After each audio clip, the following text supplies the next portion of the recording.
Welcome to Part 5 of our Dying Light 2 Stay Human Developer Tools Guide. In this video, we'll walk you through the process of adding enemies to your map. I already have an open map where I want to add NPCs that will move around and react to the player. Let's start with nav mesh, which is crucial for every AI. The nav mesh is the multicolored area with white borders in which the NPC can move around and react to obstacles accordingly. If you want to check the nav mesh of your AI, open the nav mesh from the Windows tab as seen here. It's a new map, so first click Build and Save in the nav mesh window. To display nav mesh, go to Debug Rendering and check nav mesh. Anything added to the surfaces can become an obstacle for the AI. That's why every change requires a recalculation of the nav mesh. So let's try it out and change something in the AI's traversable area. Let's move this box. Now, we need to recalculate the nav mesh. You can do this by clicking the Build and Save button once more.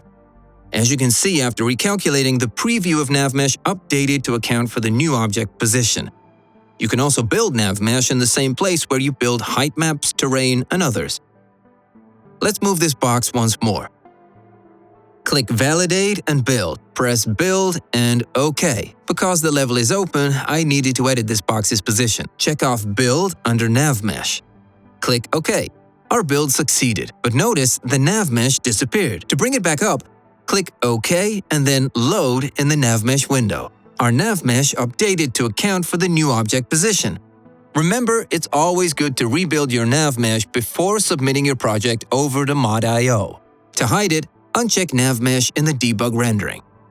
Now we can move on to spawners, which are spots where our enemy AI will appear. Remember to place spawners within the nav mesh to make sure they are properly aligned to the surfaces so they don't look like they're floating. Use the blue ball gizmo, otherwise the AI might start to act out in unpredictable and incorrect ways. One of the options used to spawn enemies on our map is the prefab called AI Spawner Number. Open the prefab browser window and go to the Classes category. Write AI Spawner Number in the search bar. Choose it and place it on our map. Select it and zoom in to move in closer. The spawner, like any object on the map, has its attributes. To view or change them, go to the Attributes window. Here you can change multiple things. In spawner difficulty, you can change how hard it should be to kill an enemy. Let's choose Tier 2.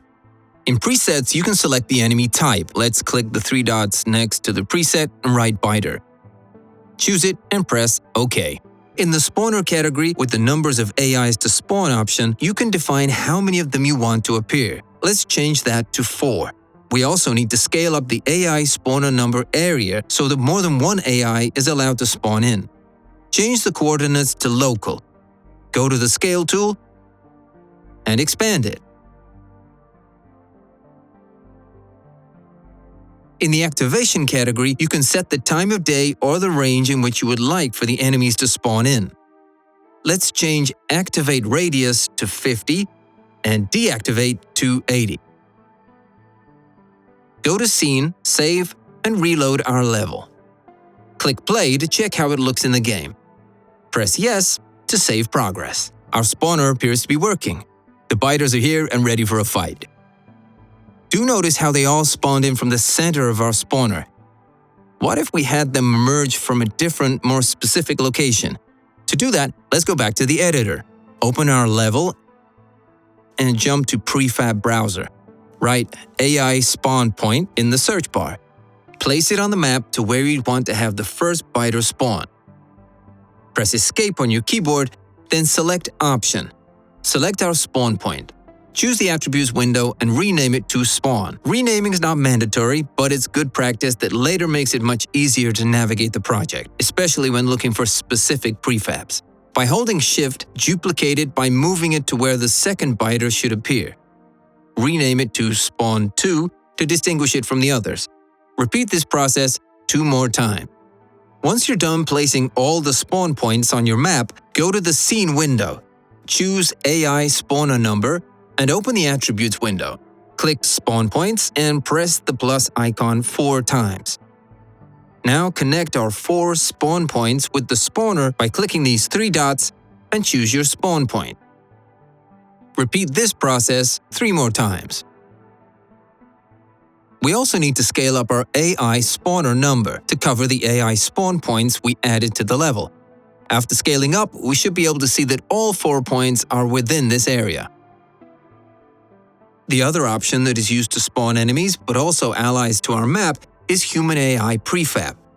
This will allow us to have greater control over the character through something like the so-called behavior place. This will choose the default animation for our NPC. Human AI is also going to be necessary for the dialogue editor, which we will learn about in future episodes.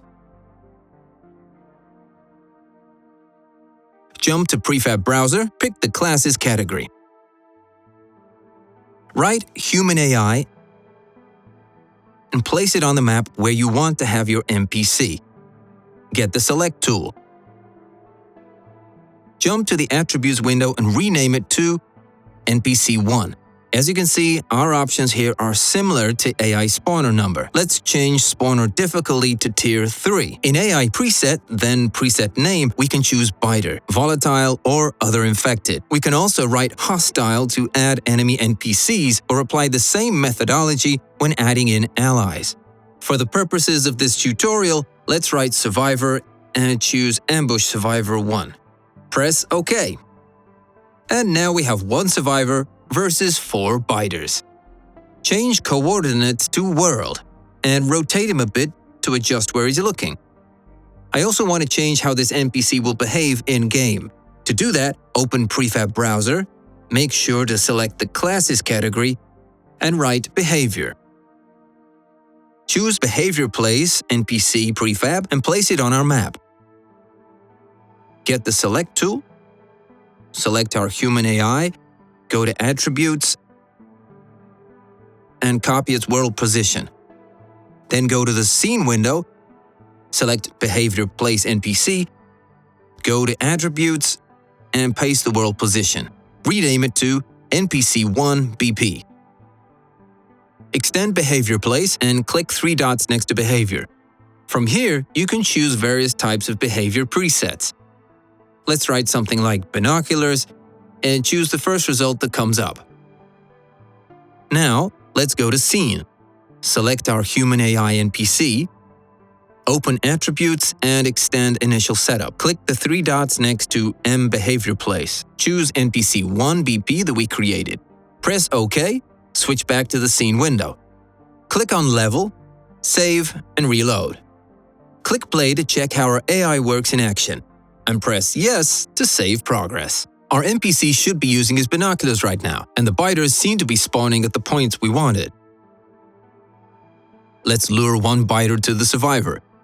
May the best man win. Looks like everything is working as expected. That's all for part 5. In the next video, we'll show you the ins and outs of triggers and item spawner work. Thanks for watching.